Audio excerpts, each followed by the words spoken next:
I'm going to do a little experiment to show you why a list type is needed. So I'm using the examples from the book, and we have this schema says there is a complex type. Complex type has a name of simple types, and in this complex type there should be an element called atomic weight. And the atomic weight has a restriction. It has to be decimal, and the total digit has to be 6, and the fraction part must occupy 6 digit. Okay, so and this is a valid XML against that schema. So if we move this a little bit further, you will see the schema location is exactly pointing to this schema. And we have the green box here to show that this document is valid. Now, if we try to insert another atomic, another number here, according to this format, see, let's just copy this value.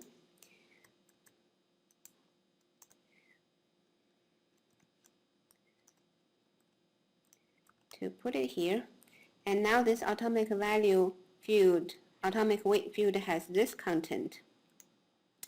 And oxygen immediately complained that this element, the whole thing, the value, does not meet the requirement of atomic weight.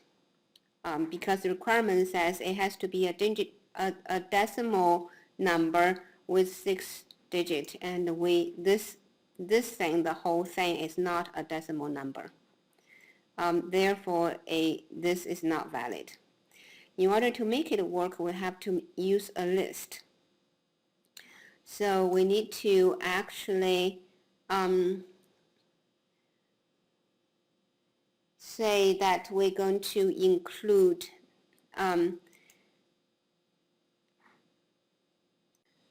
so we wanted to make this valid with 2 values, and currently it is, sorry, let's see how I make it viewable.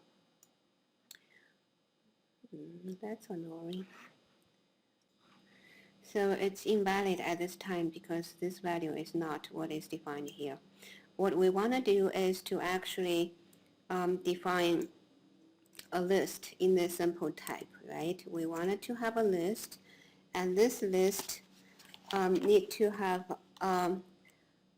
item type, as the information here tell us this item type need to be something we defined in this or another schema. So let's call it this, right? And this is going to be our weight type. So it has to be created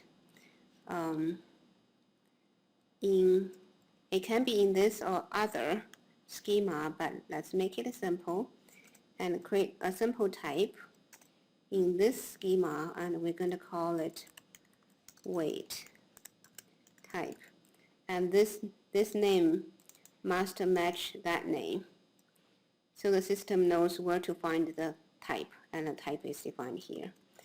Let's move it here to close, to nest the structure properly, right?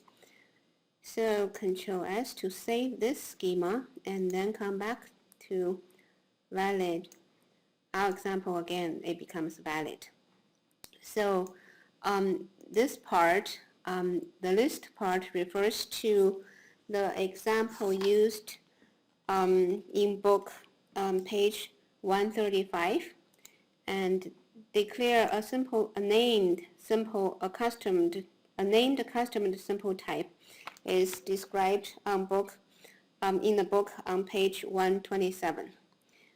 So this explains why, this demonstration explains why a list type is needed, and also why define a customized named type is necessary. Okay, this concludes this demonstration.